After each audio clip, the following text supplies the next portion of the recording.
In order to keep bringing you guys tons of free content, we work with brand partners who you'll hear from in this episode, including an advertisement from Zopa Bank. Welcome back to the Talk 20s podcast. I'm super excited for you guys to hear from today's guest. I'm very lucky to be joined by Jordan Schwarzenberger, manager of the Sidemen and co-founder of Arcade Media. In this episode, we talk about his insane career, rising to the top of his industry, aged just 20. But we also discuss how he balances this professional success with his family commitments, being a devoted dad of two and one on the way. This episode really sums up what Talk 20s is all about. So please hit that follow or subscribe button and let's go on with the show. Well, Jordan, welcome to the podcast. It's amazing to have you here. We are such big fans of yours. We've listened to like so much that you've done with Unbox and we think it's amazing. But you have such an interesting career that I'm so excited to kind of dive into. But yeah, first of all, thanks for coming up and making the trip to Liverpool as well, because it's really great to have you on the sofa. Thank you, Gabby. It's a pleasure. I've been following everything you guys have been doing for a long time. Like, I'm a massive fan of it all. Like, it floods my TikTok healthily, and it's a good thing. And yeah, I'm excited to chat to you. It should be great. Yeah, definitely. Now, before we kickstart this, it's Monday today, and on Saturday, quite a big thing happened. Tell us a little bit more about that. Quite a big thing happened. So, yeah, quite a big thing happened. In that JJ KSI's 1/7 of the Sidemen had his big fight against Tommy Fury, and the event was, I think, incredible what Mams, who's his manager, and his team have done over there. I'm just in awe of it. And I mean that. I think the way that they have disrupted the space of traditional sport and come in with something that not only brings the influence and the following of a KSI and all the people around him, but actually brings such a level of professionalism and entertainment and aesthetic quality that is, I think, missing in a lot of attempts to disrupt. And you've seen others like Kingpin and so many different companies around the world now try it and fail, but they've gone the distance because they've just gone for that quality. So that's the first thing. But yeah, obviously the fight, I mean, robbery, daylight robbery. And I think everyone's very... I think there's an air of everyone being quite upset about it and quite sad for JJ, given how much he trained and how hard he worked and how close he clearly got. But I also think that we need to remember that he has done something so ridiculously admirable to even get in the ring with a professional boxer, somebody who had never boxed before the Joe Weller fight in 2018, to get to the position where he is in the ring with not only a pro boxer, but a Fury, the brother of the heavyweight champion of the world, somebody who's grown up in the sport, 10-0 undefeated fighter. That is astonishing. I think people need to come down to earth a little bit. Of course, he should have won. Of course, he should have, in my opinion, should have won. Judges didn't think so. I believe he should have won. Most people do. But in reality, he won anyway, just by being there. So I think that needs to be recognized a little bit more in the discourse online, that the fact that he got in the ring, went the distance and made a professional boxer look terrible is so impressive. What's it like being surrounded by the likes of like KSI and all the other Sidemen, like on a day-to-day basis? Because you just talked about how impressive it is to even get in the ring and be in that position, but to be around that 24/7 and to be a part of that and to be part of the strategy and the management side of that, that's got to be quite a unique position. So tell our listeners a little bit more about what it's like to be in your shoes. Yeah, I think for us, managing the Sidemen is like, it's the greatest privilege of my life from a professional perspective. I have never enjoyed work more. It's so fun to have 7 individuals who are just so creative and excited about what they do and who love being there together as friends. I think having that friendship energy, that sense of we're not here to work necessarily, we're here to have fun and enjoy ourselves and obviously work at the same time. That for me is such an infectious energy that floods into everything. You know, the team we've built now, the team that they've built before us that have kind of come into this world together with us now is so impressive. They're the best in the business and it's such a joy to work with them. I think, even thinking about how some of them are going into their own individual things, somebody like Vic, who has this real passion and is living his dream as a DJ now. And, I've been able to help him a little bit on that journey. Aaron, who's my co-founder, has been instrumental in that. Pardon the pun, been instrumental in that. He's, to see Vic now, selling out shows across the country, and his first release with Alan Walker is on 3.5 million streams or something stupid. He's on nearly 2 million monthly listeners on Spotify. That's phenomenal. And only somebody like him with his work rate, his creative ability can do something like that. So yeah, it's so inspiring. I think they're all brilliant. They're the best people you could imagine working with. That's not even a joke. I think people would think that maybe they're a bit difficult or maybe they're whatever because they are YouTubers and they've been doing this for so long, but actually they buck every stereotype you can imagine. And the fact that they are so up for stuff has allowed us to build numerous brands and do so many creative things. We were chatting a little bit before this podcast episode about just the power of consistency. Do you think consistency is like the secret to where the Sidemen have got to, or do you think there's other elements that kind of have come in that to because they're unique and that there's no one really like them doing what they're doing? Yeah, I think the secret to the Sidemen's success is consistency, but really friendship. I think the reason why they've been able to do what they do for 10 years now, this 10-year anniversary next week, actually. Or this week. When's the 19th? Happy birthday, the Sidemen. What day is it like today? 3 days, 4 days. Yeah. On the 19th is happy birthday to the Sidemen. That's 10 years. So I think the secret 100% is their consistency and their friendship, because without them actually loving it, they would have fallen out of love with it many years ago. I think especially when you're working with your friends, if you don't keep that bond, that sense of, fun and entertainment, just being with each other, then how can it go the distance? And as we were talking about before, right, it's about going the distance. They've been able to do that because they genuinely love it. Do you think if any of the creators that you see kind of who've grown really recently on TikTok, or, these emerging creators that you see, do you imagine that in 10 years' time, they could be as big as the Sidemen? Short answer is I don't believe that we will see another Sidemen. I don't believe that we're going to see another Mr. Beast in the same way that Mr. Beast has been a Mr. Beast. Pick a creator who's smashed it. I don't think it's coming again. I said this on Colin and Samir, actually. Like, the way that the space has changed post-COVID, post-TikTok has meant that we have such saturation and so little connection that it's very difficult for any creator to build anything meaningful. Therefore, I think we'll see micro communities and small groups who have connected to individuals who've somehow managed to get through the weeds of their For You page. But in reality, that doesn't translate into superstardom anymore, because there's so much saturation and so little scarcity. And like with any economy, like with any currency, too much supply and too little demand leads to price decreasing. And that's what we're seeing in terms of value, I think, for creators. So on the thing about creators, I think, we've discussed how they might not have the same power in like 10 years' time as what the Sidemen have. But I think I've got a bit of a theory on this, and it's that the average creator is, especially on TikTok, has kind of come up from nowhere. Like, they've been a star out of nowhere. And I think when you think about, celebrities and things like that, you often think that they are this idol, this person that you look up to. But because people are getting, I guess, more and more authentic online, maybe people are struggling to see that they are someone to look up to, and so they don't become as much of a fan. I don't know. No, I think you're absolutely right. I think if you think about traditionally how celebrity worked, right? You had a pyramid that was basically like this. You have everyone who wants to be famous, everyone who wants to be a music artist, an actor, whatever it might be. And then a barrier to entry that's so high, because as you get up that pyramid, you have executives, you have record labels, you have, Hollywood studios telling you either you're going to be a star or you're not. And that existed really until the internet disrupted everything, and YouTube really is the sort of first runner in sort of self-distribution, changed the whole game. But before that point, you would have very few people who would become stars. I mean, I don't know if you watched the Beckham doc recently, but I think it was a great example of that, right? Where in that pre-social world, where the media, the tabloids, the institutions who controlled everything that we saw, they ran the show in terms of who would be famous or not. David Beckham and Victoria Beckham dominated everything in terms of the culture. They were so big in terms of fame. And that level of fame, that level of success from a sort of profile perspective doesn't really exist anymore, because everything's so democratized. The benefit is anyone can get an audience if they are consistent and they build something and they go the distance. On the flip side, it means that the audience they build can't really have the same weight, because there's so many others out there now. So with mass saturation, by definition, there's less value in that fame. And I think that's what we have today. What I do think, though, is that you're seeing a sort of flip towards more of a value relationship. So how do I get value from watching this creator, or from, staying on this TikTok, or from watching this YouTuber, whatever it might be? How do I get value from that? Either massive amounts of entertainment, I learn something, whatever it is, I make money. That's why all these hustle guys are doing really well, because people want value. And as such, you can build a really strong community on a smaller level. But can it grow to huge scale? I think maybe for some, but not for many. And definitely not in the same way that we used to be able to do it. A quick ad break from Zopa Bank. See if you could cut your monthly cost by connecting your accounts using the Zopa Bank app. Simply head to the For You page in the app, link your accounts, and get personalized insights and tips to see if you could save on your bills or subscriptions. Just search Zopa, that's ZOPA, in your chosen app store.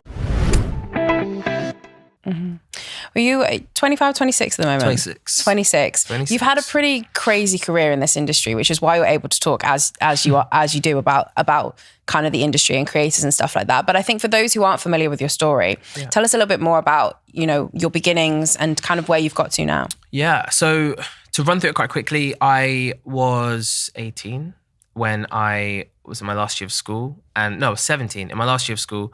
And I just knew deep down that university was not what I wanted to do. I was like fine academically, like I got like 4 A's and a star and AS and a few A's and whatever it was in my A levels. Completely irrelevant, interestingly, to my mind. And I've forgotten what I've even got in those, which says a lot. But anyway, I knew I didn't want to go to university, but that was all I could see. I think that's all you can really see at 17. Course, you don't know what else there is.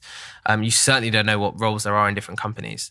And then I decided that I wanted to find a second option. I wanted to at least have the freedom to go, even if university is going to happen, I need to know that I've at least tried something else. So I thought of all the companies out there, and Vice was the one company that came to my mind as being a place that I would like to work because they're creative. They were at the time, 2015, making great documentaries. They were doing cool stuff culturally. Vice was cool, was what everyone said. Not really anymore. I think they're pretty in the toilet, sadly, but they were cool at the time. And I found a bunch of emails and I emailed everyone I could at Vice and said, this is me, can I come in for a chat? I got 2 replies. One of those replies then connected me to the managing director of the agency. I didn't know what an agency was, but that's the division in Vice that worked with brands. I then met him and he said, yeah, come do work experience. I had applied for all my unis. I got my offers. I was going to go to King's College to study digital culture because I wanted the least degree that I could possibly do. But I was working at Vice in that first summer and I loved it. I learned more in a day than I learned in a semester at uni. Honestly, it was the best experience of my life. And it showed me the world of work and the world of, an agency and the different roles you could have and the structures. I was a junior creative intern or whatever it might be. And I didn't know that at all before. So it completely changed my perspective. And then I spoke to the creative director and the executive creative director at the Christmas party in 2015, 16 it would have been. And I said to them, I hate uni. I hate it. It was the worst experience ever. And I wanted to be with you guys. And they said, look, we'd love to give you a job. We don't want to annoy your parents. So talk to them first. But if you want to drop out, we'd hire you full time. And I did. I spoke to my parents the day after, dropped out that afternoon and didn't go back after Christmas. Best decision ever. I then went from there to Lab Bible with the individual who the individual who was running the agency at Vice. He got the opportunity to build the agency at Lad. So I went with him. He asked me to come. I was there for a year and a half. I then went to start my own company called Roundabout, which was a Gen Z agency. I think the first Gen Z agency in the country at the time, working with brands to help them plug into Gen Z. That was my thing. I was like, I'm 20. I don't know what I'm doing. I didn't really, but I thought I did.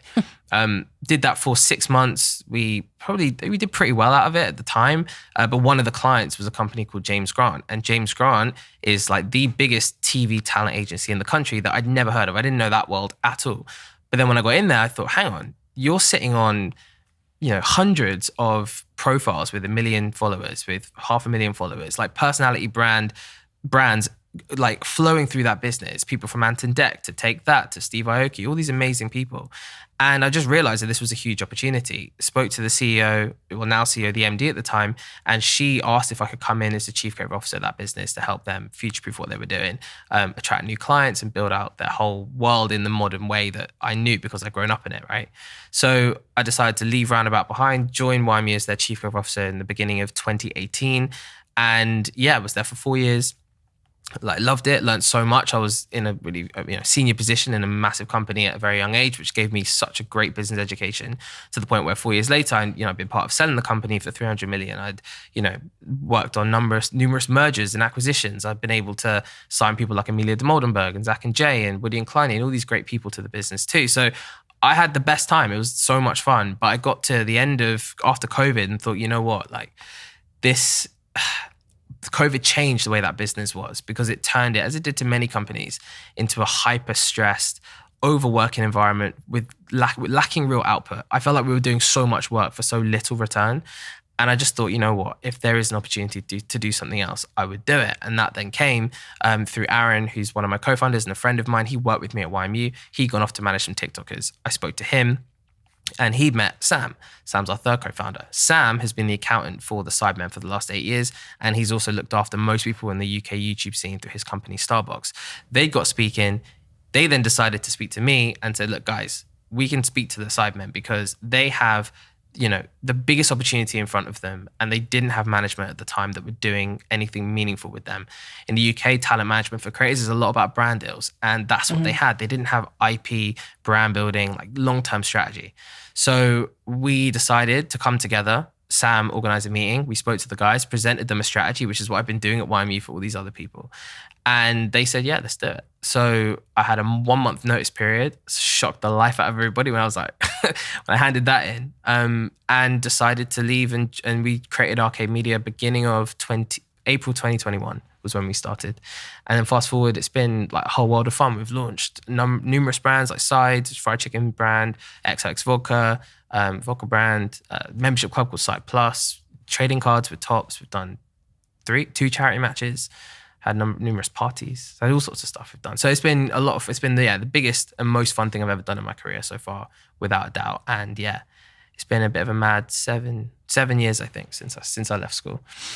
I don't think anyone's ever sat on that sofa and whittled through a backstory like that. It's pretty impressive. How do you, for our listeners tuning in, like, at what age were you when you got that chief creative officer? 20. I started working with them when I was 19, I think. But yeah, formally 20.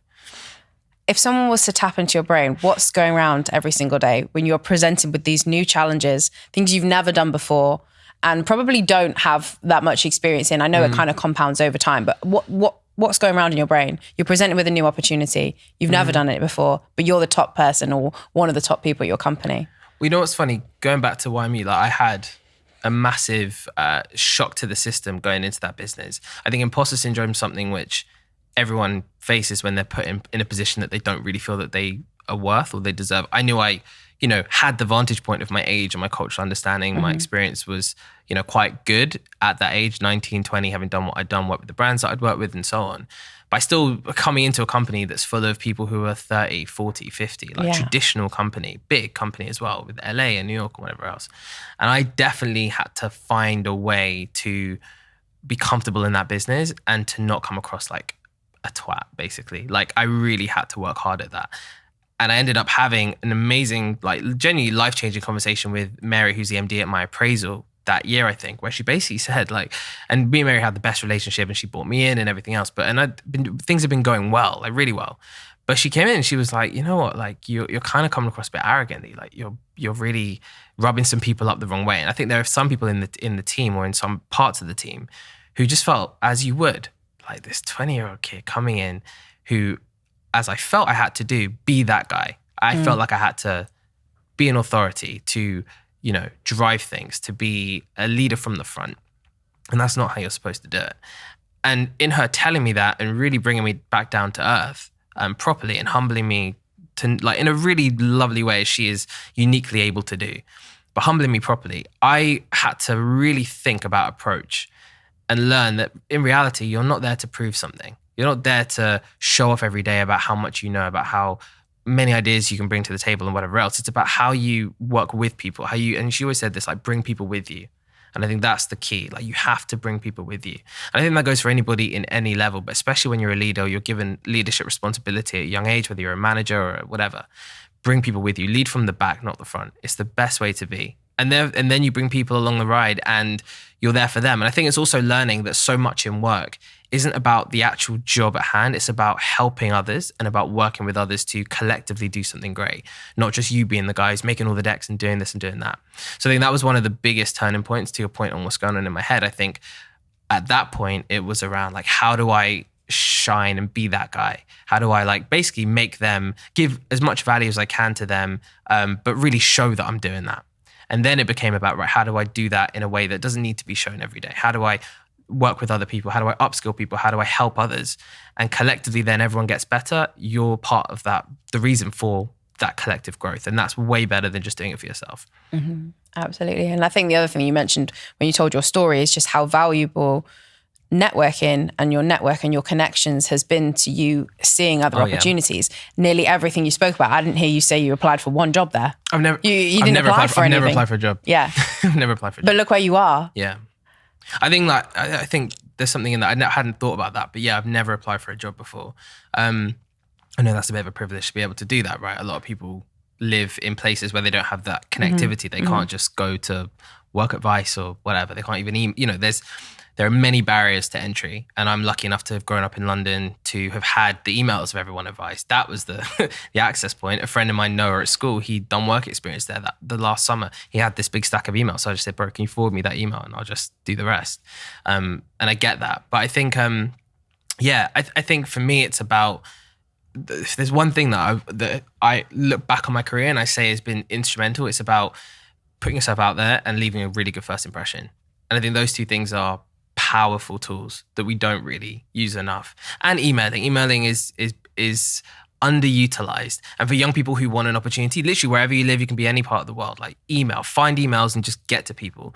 And LinkedIn's an even better tool. Sign up, I always say this, sign up to the LinkedIn premium trial. It's £60 a month and you don't have to pay it for the first month. It's the greatest way that you can kickstart your career off. Because if you use that trial well, you can get into the inboxes of anybody. You can do email, right? Which puts you right in the inbox. I see them. I get emailed a lot now, right?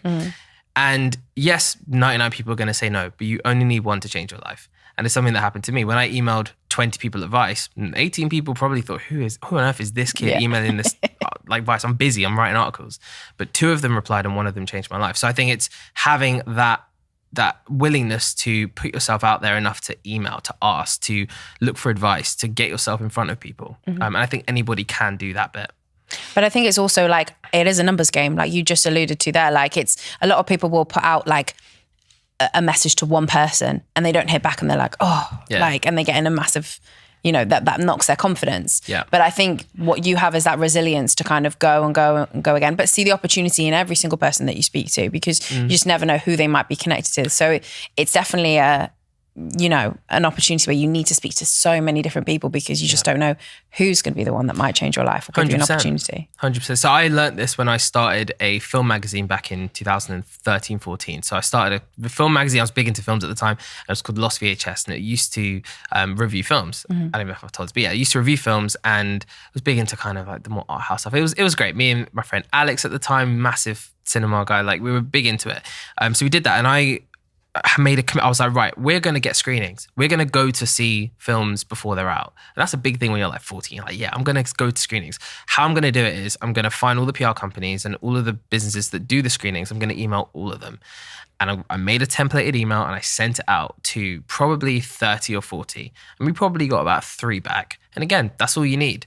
You have to be willing to put yourself out there and to appreciate that rejection. It's not so much rejection. It's just maybe not your time with this individual. And actually you need to go again. And I speak to friends now. My advice to anybody who's trying to get a job, who doesn't know where to start, is trying to plot their career, is build a strategy for it. Make yourself a spreadsheet with all of the companies that you look up to, and find individuals from that company who will be the hiring managers, whether it's people in HR, whether it's the director level, whatever it might be. Make that list and go through that list. If you can find their emails, or on LinkedIn now, you can do it in that 30-day free month on LinkedIn where you can email anybody. Go and knock through that list. But that list better have at least 50 people on it. If it doesn't have 50 people on it, then you're going to be disappointed, because you're probably going to need 50, even maybe 100 people to be reached out to get one reply. That's the ratio you got to expect. And if you have the expectation that 99% are going to say no, but you only need one to change your life, I think that's a way healthier way of doing it. And I promise you that will work for you. Well, I guess we have a little example of this who's sat in the studio right now. The lovely Joe, who's sat behind the camera over there. He's part of your team now, full time, which is an amazing story. But it's kind of, this is, I guess, to show the audience and our listeners how easy, but also what you kind of have to do to kind of get into these situations. So Joe reached out to me. He came to a workshop that we ran at the beginning of the year. Funnily enough, I also hired someone else who came to that webinar from the beginning of the year, and there wasn't that many people on it. I think there was like 40 people. So there we go. But Olivia and our team also was on that webinar. Joe came to it. He was interested in what we were doing. And afterwards, he sent us a message like, I really think I can help you guys grow. And at the time, we were a little bit apprehensive. We were like, yeah, okay, cool. And he came in, he started volunteering with us. Quickly, that very turned into a bit of freelancing. And then we said, Joe, we're going to go down to the podcast show in London, and we've got a spare ticket. So if you want to come along, we'll sort your train out. Thanks for all the hard work you've been doing to support us with, creating TikTok videos and helping us reach out to guests and stuff like that. And we go down to the podcast show, and the next part of the story is yours to tell, really. Yeah, he'll love this. He'll love this. Yeah, He's so getting all bashful behind the camera. So I was at the podcast show with my podcast Unboxed, and Listen, who's the company, they bought a stage there. So we did a stage and interviewed a number of people. It was great. And I remember this kid at the front, was sat there the whole day. And afterwards, just very kindly, calmly, warmly, just came over and just started saying, hey man, like, yeah, thanks for all that, da-da-da. We ended up talking, I think, for 2 hours. Like 2 hours, like what? 2 hours. That's Joe. But the reason why was because he'll love it. The reason why was because he was so inquisitive and humble in his approach, but also had enough of an opinion and a desire to, be confident in that conversation, not just, and shy and meek. He really had an opinion. I was like, whoa, this is interesting. I'm getting so much from this conversation selfishly because I'm interested in the way that he was thinking and talking. And this was before we even thought about anything work-wise. And then out of nowhere, a couple of weeks later, I think, he sent me an email being like, probably similar to the one he sent you. Yeah. But obviously, I guess the next step for him in that way, I don't know if it was formatted the same and everything else. Hopefully not. Should we cross-reference? Does he use the same template? Well. So I'd had some Percy Pigs in my bag. He had some Percy Pigs, and he titled the thing like the guy with the Percy Pigs or something. And he had these pig emojis, and it all stood out. And I was like, okay, this is good. And then you get into it. He's like, yeah. So I've made you a whole list of every person you should be speaking to from books, and I've also categorized them here. And I think this is something you should do, and this is something you should do, and this is the way you can grow, and this is the way you can get better here and here and there. I'm like, what? I'm like, this is incredible. Yeah. Do you want to know what he did for us? Yeah. He interviewed all of his friends about what they'd want to see on our YouTube channel. Who does that? He sent them all a Google form and asked them what they think we should do with our YouTube, what they thought of it, and what we should do to improve it. And then he presented it to us. Right. And now, I mean, it's like it writes itself that, okay, this individual will kill it. Yeah. Because the energy, not only is the attitude about adding value, it's like, how can I help you? He's confident enough to say his opinion and to tell me every day, no, this isn't good enough. No, don't post that. This sucks. Yeah. This can be better, in a way that is direct, but really honest and real, which many people don't have the confidence to do that. But also he delivered so much value without asking for anything and proved that he could do all these different things. It's something that we say a lot, right? And I believe in, and I think I would imagine believe in it too.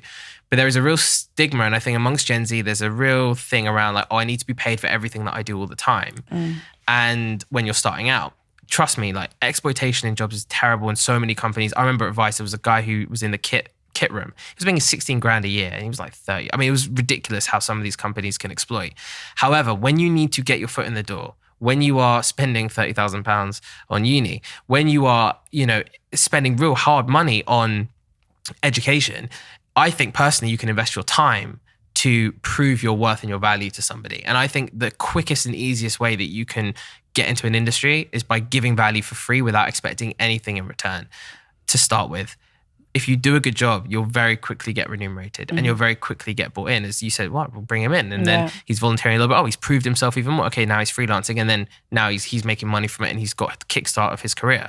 And I think more people need to have that mindset. They're willing to volunteer a little bit. They're willing to prove their value. I think that the key is, why should anyone pay you if you've never demonstrated value in an industry before? Why should anyone be paying you for that before you've even proven it or even done anything? And I think for that first step, like a lot of people don't want to do that. And there's a thing of, well, I deserve this and this. It's like, well, maybe, but you have to be good to do that and you have to deliver value. Who knows if you can do that? Who knows if you can deliver value? And it's the thing about people expecting jobs and people applying for jobs all the time. No wonder everyone gets rejected because you have a CV, oh, well, I have a 2-1 from Loughborough in criminology. Okay, and I expect to get a job. Well, why? Why should somebody be paying you 25, 30 grand, 35, 40K, 40K, but 35K a year maybe now, right? With the cost of living and everything. Why? What have you done to prove your value in marketing or in social? Probably nothing. So if you don't have a case study, if you have no evidence of your work, and if you've never proven or demonstrated any value, why should anybody be paying you for that job to start with? And I think we have a wrong mindset of that. People come out of uni especially and they think, I deserve a job now. I deserve to be paid X amount in an industry where, it requires skills that, I've never shown them before, but I still deserve to be paid. It's like, no, you don't. And I think volunteering and proving your value for free first is a great way to start that process for you. And it's the example that you can literally change your life within a year. Change my life, literally. And it's not a lot of time, right? It can just be put together an email, make a presentation, make something tangible that demonstrates your skills. It's infinitely more impressive than a CV. 100%. Let's take a quick pause for a second. If you're an OG listener of the podcast, you'll know I haven't always had the easiest ride with my mental health in my 20s. Our newest paid partner, BetterHelp, which gives you access to online therapists, is something that's helped me immensely. With BetterHelp, you can have your therapy sessions as a phone call, a video chat, or even via messaging if you prefer that, whatever is the most comfortable version of therapy for you. To get started, you fill out a questionnaire to help assess your specific needs, and then you'll get matched with a therapist, in most cases within 48 hours or less. You'll then be able to schedule therapy sessions at a time that's convenient for you. Click the link in the description or visit betterhelp.com/talk20s, and that link will also get you 10% off your first month too. One of the people whose careers you have had a huge, cheers, Joe. One of the people whose careers you've had a huge impact on, so much so that she'll quite happily tell everyone and talk about you on podcasts is Amelia Dims, creator of the Chicken Shop Date.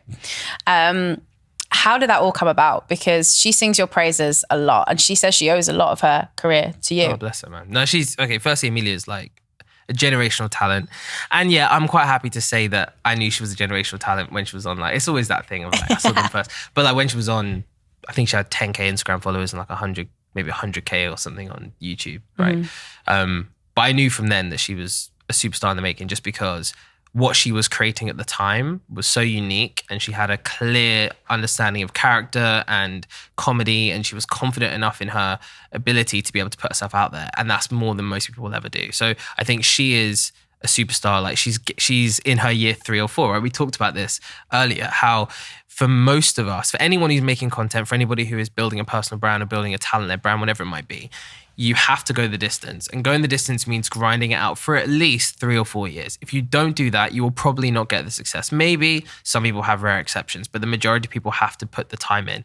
Amelia is one of those people. Amelia started out making Chicken Shop Date, self-funded. She did it as a column in a magazine for, I think it was a youth club newspaper or something at the time. She then started making episodes. She grinded and grinded and grinded that show. And when we met, she was in that real grind stage where she maybe done 7 or 8 episodes or something. She was really at the early point of the show, but she grinded it out. And she's somebody who now, really 2021, I think, was her year where everything just popped off, and now she's doing everything and she's living her dream and she's killing it. And I know it's the beginning for her, right? I know what she's got planned. I know how her mind works. She's very ambitious, but she grinded and grinded and grinded. She's such a great story of just commitment and consistency. Isn't she in year 9 now or something like that? She's been doing it for 9 years exactly. since the original conception. The first one was 2012, I want to say. No, 2014. Yeah, so 9 years. And that was the column, I think. But it's the same principle of you need to grind and grind and grind. And I think, for me, my relationship with her started when I was at Lab Bible. She didn't talk about this on Colin and Samir, actually. I think she forgot this bit, but she came into Lab Bible offices when I was there because we were developing a format slate and a franchise slate. And I think we were looking to acquire formats and shows to bring them into Lab Bible. And we get, we can give you funding and we can do this, and then we'll take a portion of the show.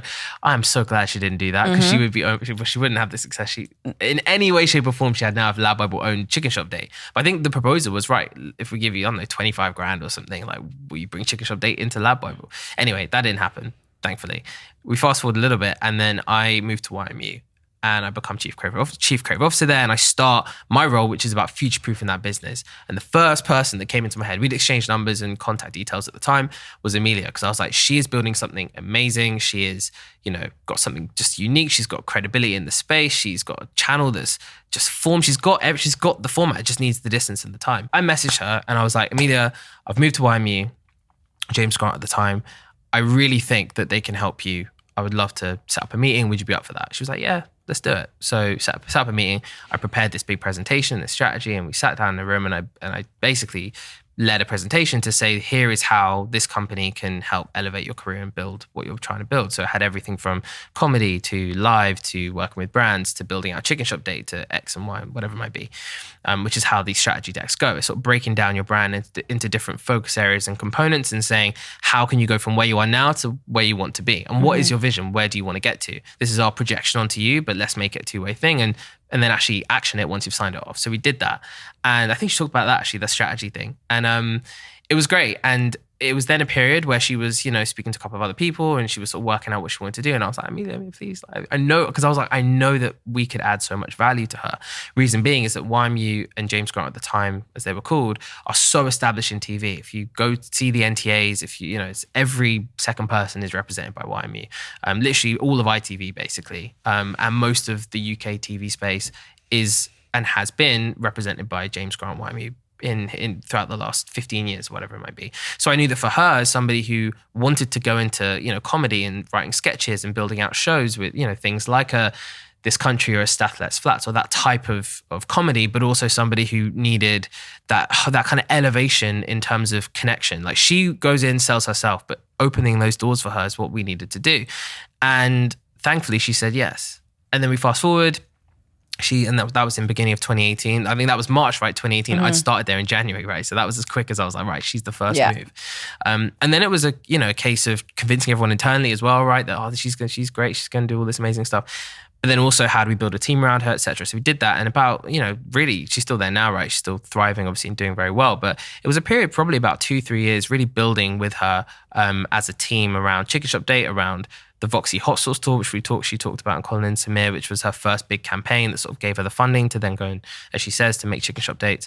And then just helping her to build and grow what she was doing. I remember she did Meet the Markles. That was one of the first things she did, actually, that we helped her do. I don't know if anyone remembers that. It was a Channel 4 documentary where she went and met all the different Markles. Do you remember? All the, Meghan Markle's family. I was going to say, I don't remember it. Yeah, but you wouldn't know. It was a Channel 4 special, but that was like the first TV thing she did in that would have been 2018, before the, wouldn't it have been the royal wedding? When was the royal wedding? Around about 20 I think just before in the build up to that and all the craziness. So so she was able to start that journey. So look, I play like the tiniest role in her career. Like she's very sweet to overstate it. All of it is her. She is an unbelievable talent, and very privileged to have been able to spend like 4 years really working with her and helping her build what she's building, and to see her growth on a personal level, but also on a professional level, which has just been, tremendous. And I think anyone watching, she's the example of hard work, graft, consistency, fighting off a lot of needless hate as well. She's had to deal with so many different things, but she's got through it, and she's now, I think, 10 feet taller, even though she's quite short. Well, you mentioned there like about the kind of professional side, but also the personal side of, of seeing Amelia's brand grow. But I think one of the things that I really wanted to sit you down on the sofa is you do a lot of podcasts where you've talked about everything the podcast would end at this point. You've talked a lot about your career. You've talked a lot about that kind of side of things. But I really want to dive into a little bit more about the personal side behind what you do, because you're 26, but you've done so much between now and then. I think one of the things that many people might be surprised by is you got married at 20 or 21? 21. That's such a young age to get married. And I think it's not the norm nowadays for most people to get married at that age. But like, I'd love to dive in a little bit more about kind of relationships and how important that is in your life, and how did you know that at 21 that was the right decision for you? Yeah. I mean, okay, so where to start? So I'd had one relationship before, school relationship, about 4.5 years, then went off to uni. Well, my uni years, while all my friends were there, I was working at Lab Bible and traveling around the country to different unis, behaving very badly and whatever else. So anyway, that was around 2016, 15 to 2018, that kind of period. And then I met my now wife, Millie. We met actually at Outlook Festival. We were both helping a friend of ours who had like been spiked or something. And we were like helping her, and then we were like, bit of a weird place to meet somebody. But anyway, there you go. 3 kids later. Anyway, we met then, and then fast forward, we ended up kind of going on a few dates and that sort of stuff around 2017, when I'd started Roundabout, started my company then. And then we sort of got properly together, like end of that year. And then, which is probably where it all coincides and it gets maybe interesting, is I had spent 2 years partying, going out, being very much in like festival. I did like 12 festivals in one summer, like just really overindulging in being young, having enough money to travel around, all my friends being at uni and just living that life, right? And it was completely depressing and miserable, but also fun, which often can mask the actual reality of a lot of that stuff. I then remember getting to the end of that year and had my own business, was going out just as much, partying, and had a real crazy day where it was A$AP Rocky's birthday party of all things. And I was at A$AP Rocky's birthday party with all these people and just completely gone, like out of my head, like everyone was. And you maybe would imagine an A$AP Rocky's birthday party. But it led to this night of just being ridiculous. And then ended up 4 or 5 in the morning outside the box in Soho. I had lost my phone. I think it had been taken by somebody. I had no way to contact Millie or anybody. I had my own business at this point, right? So we had work to do and a company to run. And I remember getting home and then randomly, I'd say providentially, my computer broke, completely unrelated, but my computer, so I didn't have a computer or a phone. And then I had to go to my parents and be like, please help me. Like, I don't have anything. Millie had been trying to contact me. We were going out at the time, but Millie was trying to contact me, like, where are you? Couldn't get through to me. It was just this horrific day. And then I remember waking up and being aware that, like, I can't do this anymore. You cannot have both. Sorry. You cannot have these two lives. You cannot be going out and going ridiculously on a Thursday, as well as having a business, as well as having, at that time, a girlfriend partner. So I ended up, after a bit of a wake-up call that night, sort of dialing down on going out and everything else, and then making the decision when the YMU job came to stop drinking altogether. And I stopped drinking beginning of 2018, literally coinciding with that job. So that was the last time I had a drink, right? And I remember, that almost woke my whole life up, because I remember being in a position then where I could see things clearly for the first time, and everything just dialed way back. I wasn't going out. I wasn't going to festivals, going out on a Friday, Saturday, whatever it was. And life completely changed. And I remember at that point, almost my eyes waking up and going, whoa, okay, I can see things now. And my now wife, Millie, at the time, she had been also partying, going out and everything else. She decided to kind of dial down too. We ended up sort of stopping together eventually. And then from that point, we just settled in reality rather than in the disreality or the unreality of being like wasted all the time. And from then on, everything just sort of clicked and flowed and moved into place in a really amazing way that I didn't see coming.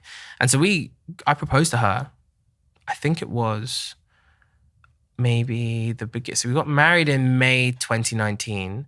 I think I proposed to her like maybe in the January of that year. Oh, so that quick. Yeah. Because we were just like, right, that's it. And we both decided, we obviously had these conversations. I think she'd had clarity too. We just had this clarity for the first time in our lives.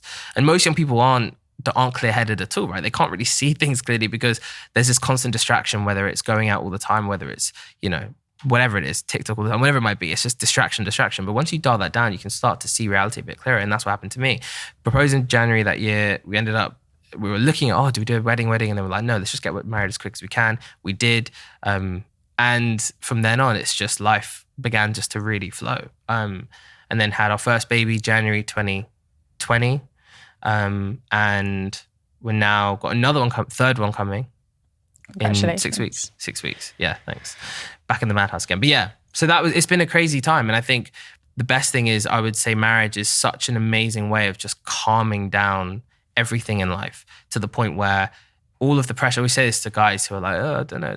It's like all the pressure of being a young male when it comes to women and whatever else just goes off your shoulders. It's like this sweet relief of like male pent up pressure and energy that just goes, because you've committed and you've created these boundaries around your life that allow you to then live. And I think a lot of people see it as like trapping, because we're so used to this idea of liberty as being, we can do whatever we want, when in reality, good liberty, right liberty is having boundaries around our lives so that we can actually live well, rather than just live and do whatever we want to do, as if what we want to do is necessarily right and good for us. And I think marriage definitely helped with that. It placed great boundaries around my life and gave me the foundation to then do everything else. Mm-hmm.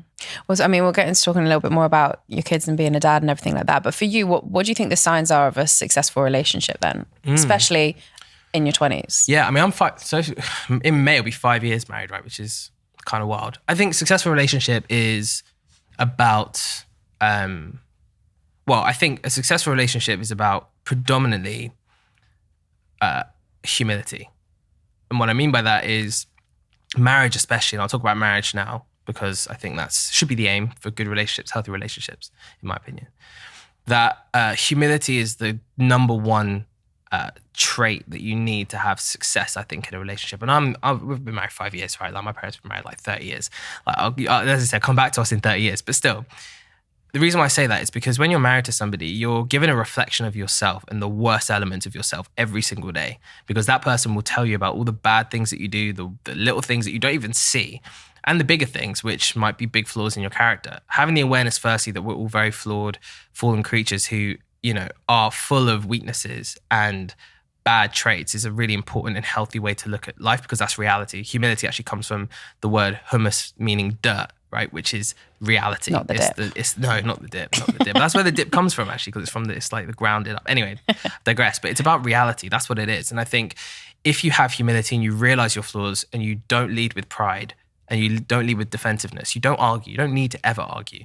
I think the idea that you need to argue is crazy, or like couples should argue all the time. No, you need to, obviously you will have disagreements and you'll come at each other, but in reality, it takes two to argue. If you just don't argue, then you're not going to have any problems, really, because arguments come from pride. And if you're leading with humility, then you own your faults, you own the things that you've messed up on, because we've all messed up on something. You apologize and you find resolution. And actually, I think Stephen Bartlett was talking about this on the One Show, how like contempt is the number one trait of divorce when they see in couples. It's contempt. It's building up contempt. Contempt comes from pride, really, because what contempt comes from is one side not being willing to see their flaws. I think women especially, you know, on an emotional framework than men often can't understand how women think, and women often can't understand how men think. There needs to be a leveling and an understanding that men especially need to be working more on that emotional framework of humility and of, you know, owning up to things and acknowledgement. Women obviously need more acknowledgement often than men do. I think there are these differences that people will often fight against, and it leads to resentment. But in reality, if men just own up to their faults more, if they're more aware of their weaknesses, if they don't lead with pride, often their wives, partners are just looking for acknowledgement, I think, and a sense of ownership that, no, yeah, I did do that. I did mess up. I didn't hear you. Understanding as well that with women often, it's a big generalization, but I think it goes for a lot of people, that it's about what's unheard and unseen. It's often, you know, when your partner might say something to you, it's not necessarily what's on the surface, it's what it represents on a deeper level. It's no, I haven't listened to you. You haven't listened to me countless times, therefore I'm annoyed at you about this little tiny thing, rather than that little thing is the problem. It's like, no, the problem is that you haven't listened or you haven't heard me, and therefore it's not, again, what's on the surface, go a level deeper, it's that you don't appreciate me, it's that you don't respect me, it's that you don't care enough about me to hear these things that I've been telling you and telling you and telling you. And like, I'm completely at fault with this all the time, right? But the key is, and we all will be, that's the key, like we all will be, but the key is to have the humility to at least acknowledge it, and therefore to not be defensive about it, and not to argue about it, and not to be proud. Because we don't really have that much as humans, I think, to be proud about personally. And I think we need to therefore own that and be comfortable with it, and therefore improve and try and be better every day. And that, I think, is a long-winded way of saying, yeah, humility is I think, the fundamental virtue that is behind a good relationship. I think it's really interesting that you say that, because I was sat here reflecting, because I'm 10 years into my relationship with my fiance. We're getting married next year. Congratulations. And thank you. And I agree. I think a lot of the things that you say, like, we don't really argue in the way that you're describing. We don't ever we try and put like pride at the door, and, you know, and if there is a disagreement, that, you know, every couple has disagreements and stuff like that, we try and talk out in the ways that we go, okay, like what am I not seeing here that you're able to see, and what are you seeing, and how is this making you feel? Yeah. And I think it's really crazy, because that wasn't what our relationship was like when we met at 18 and 19. Absolutely not. Like, of course not. We've actually grown up together. And I think for people who are sat here right now who are in a relationship and are like, oh, you know, my relationship doesn't look like this. That's not, you shouldn't end a relationship because it doesn't do that. You should work on it until you get to that point where this 100%. becomes normal, because it doesn't mean that just because you don't have it right now that you can't have it one day.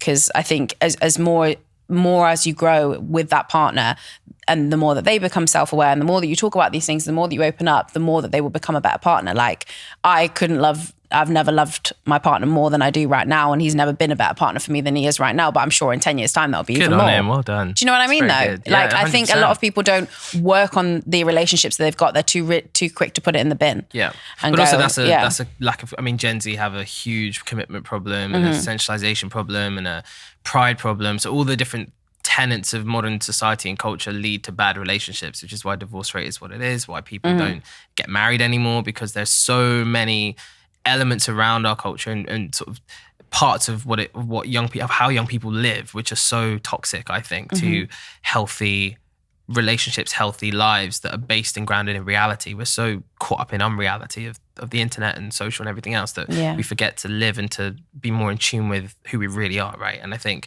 that is sad to see, because you see so many people, you say they move on. There's no commitment. There's no sense of there's a whole big culture of effeminacy. And what I mean by effeminacy isn't anything feminine, but it's a lack of willingness to go through anything difficult. So a real resistance to trial and to challenge. And that, I think, is the big fundamental problem of my generation, our generation really, is effeminacy, a lack of willingness to go through anything difficult. And I think that if that fixes, and if people are willing to realize and they're able to see that life is hard and that everything has challenge, and that's how you get to great outcomes, is through going through difficult things, then they'll do things that are magnificent. But because they don't want to go through anything difficult, they never really, I think, very few people achieve greatness in any element of their lives, which is why so many people are miserable, depressed, they're anxious, they're struggling. And that's the bit that needs to change, I think. You're a business owner, you're 26, and you're married and a dad of 2 kids and 1 that's just about to be born. How on earth do you manage all of that? And especially the dad side of things, because that's a huge commitment, right? Having kids is massive. How do you manage that? I think, and I'm asking this question specifically because you are a guy, by the way, because this gets asked to so many women. How are you a business owner, and how do you do this? But I think you are also a dad that's, you're constantly, putting things out about your kids and stuff like that. You're a very involved dad. Yeah. But this question gets asked to women all the time, so I'm asking it to a guy. Yeah, I mean, I think the way a few things. I think it's building a work structure, and this can't be for everybody, right? But it's building a work structure that works around your life rather than life working around your work, right? So it's making it so that work slots in and is a part of your routine, but isn't the routine, it isn't the structure. And then your life just tags along. And I think it's very easy to say that somebody who owns a business where I can control my time, right? I'm very cognizant of it for our colleagues and people we work with and employ, because they need to, in my opinion, have that same freedom. So one thing that I'm very big on is, hiring incredible people, but not micromanaging them and tracking their lives, just letting them live. But again, helping them to make work for their lives. And that might mean that there's times in the evening where they want to jump on stuff. Or it's not chastising them. Some people might want to have the full weekend off. They don't want to look at their phone, respecting that. But it's giving people the freedom to choose how they want to live and how they want work to be a part of that life rather than the other way around. That's the first thing. I think for me, it's about having clear boundaries, which I struggle with. Like, I'm by no means like perfect at this. There are weeks when things are busy and like Amelia's just like, come on, like you've just, all these things. The reality of work and the work that we do is that there are ups and downs, but it's trying to keep a healthy medium where, I start after we've dropped the boys off at nursery where they go for the morning. They come and pick me up from the station at 3:30 every day. Like that's the routine. And then we'll go do soft play or we'll do whatever it is that we do. And trying to keep that as fixed as possible. It's 10 to 3. Really for me, like 10 to 3:30, that's it. And as long as that's fixed and as long as everything works around that, then I think it's pretty chilled and pretty good. And I think because me and Millie have a good partnership and we work really well together, we're able to, do everything we need to do together. And I think, again, not everyone has that. Not everyone has that freedom. I think for women, it's very, very difficult. Very difficult. I know obviously having now had 2 babies and another coming, like, the idea of having to leave your child after a year is terrifying. It's terrifying. My wife like stays at home with the boys. The idea that she'd have to go, that's a terrifying idea for me. I know people who've been a couple months, 2-3 months, and they're back. And I know what the kids are like. They're babies. And when you've got like babies who are then in childcare and everything else, that is hard. And I think for women and female business owners especially, like it's a very difficult world out there to balance the two. Way easier than it is for somebody like me. Like for sure, I have a very comparably easy time doing it. And also when you're not working for somebody else.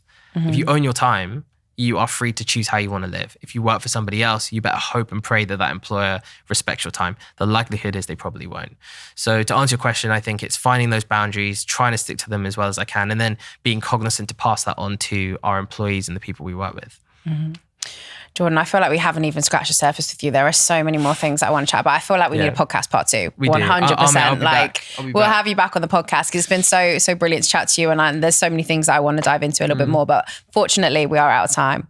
But it does mean that I get to hear your answer to the question that we ask every single guest that comes on the Talk 20s podcast. And it's if you could look back at 20-year-old Jordan and give him just one piece of advice that would see him through his 20s to this point, what would you want to say to him? I would say bring people with you, which is the advice I got at 20. Bring people with you. And in what way would you do that? Don't be self-serving and isolated in the way that you live and you work. Like do everything for everybody else and then you'll get great. And then the other thing I would also say is give as much as you can, because the more you give, the more you get in everything. Amazing advice. Thank you so much for sharing your wise words of wisdom. It's been amazing to have you on the podcast. Thank you very much for having me.